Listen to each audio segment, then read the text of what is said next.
Mon père m'a dit si tu déménages, tu reviens plus. Et il est hors de question que tes frères et sœurs aient cette image de toi.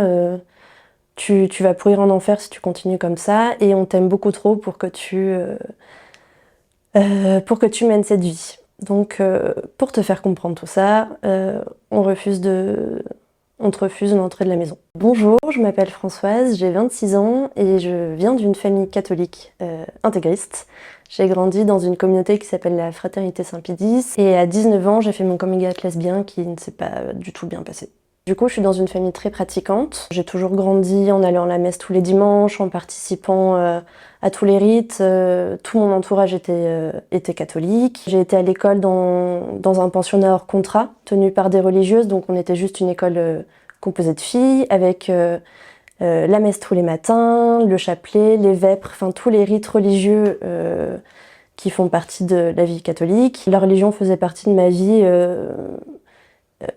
de tous les jours. Je crois que je n'avais aucun ami qui n'était pas religieux jusqu'à très tard. Du coup, j'ai compris assez tard que j'étais lesbienne. J'ai compris que l'homosexualité existait au moment des manifs pour tous. Et vers mes 19 ans, je suis arrivée à la fac. J'ai commencé à sortir. Et petit miracle de la vie, j'ai rencontré une nana qui était trop chou. Et je me suis rendu compte qu'en fait, j'étais lesbienne depuis un petit bout de temps. Quand j'en ai parlé à ma famille, je savais déjà que ça allait très mal se passer. Finalement, ils ont fini par découvrir que je sortais avec une fille parce qu'elle s'appelait Christelle et j'arrêtais pas de parler d'un Christophe. Et Christophe, en fait, s'est avéré être Christelle et du coup, ils ont assez vite compris. Maman m'a emmenée de force chez un prêtre que j'ai vu plusieurs fois, qui a fini par me lâcher. Ça sert à rien que vous veniez, visiblement, vous en avez rien à faire de ce que je vous dis. C'était hyper tendu, je pouvais plus sortir, ils contrôlaient tout ce que je faisais. Et du coup, moi j'ai décidé de prendre un appartement à ce moment-là. Mon père m'a dit si tu déménages, tu reviens plus. Et il est hors de question que tes frères et sœurs aient cette image de toi.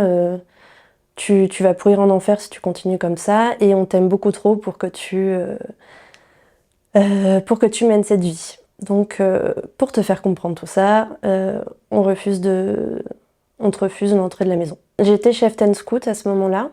Et je me suis fait virer des scouts. Je m'occupais de louvettes, c'est les petits 8-12 ans. Et je me suis fait virer parce que forcément quand on est lesbienne on est pédophile. Donc je donnais un mauvais exemple et j'étais dangereuse pour les petites. Et ensuite il y a le curé de la paroisse qui a interdit à mon entourage de me parler. Donc toutes les personnes que je connaissais depuis presque 20 ans ont arrêté de me parler du jour au lendemain. Mais j'ai continué un peu la fac et je me suis créée une nouvelle communauté et de nouveaux amis. Le rejet a été assez dur et ça je le subis encore maintenant. J'ai une peur de l'abandon qui est énorme. Je demande un besoin constant d'attention. J'ai toujours besoin d'être très entourée, très peur que les gens partent. Mais par contre, je me sens pas en colère. Je pourrais presque entendre leur discours. C'est de l'endoctrinement, ou c'est un amour pour une espèce d'absolu qui ne devrait pas être à l'encontre de l'amour que t'as pour tes enfants. Par contre, j'ai aucun regret d'avoir fait mon coming out. Je savais que ça allait mal se passer, mais c'est tellement mieux d'être qui on est et de vivre comme on est fait pour vivre.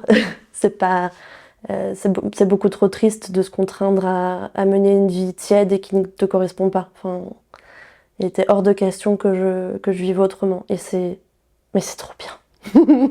À toi, queer et LGBT dans ta paroisse, n'oublie pas que déjà t'es pas seule. Regarde les associations que tu peux trouver dans ta ville, demande autour de toi, essaye de te renseigner, d'avoir d'autres discours que celui que tu peux entendre dans ta chapelle. La vie est vraiment trop bien et il y a plein de choses à faire et juste acceptez-vous. On a une communauté qui est top.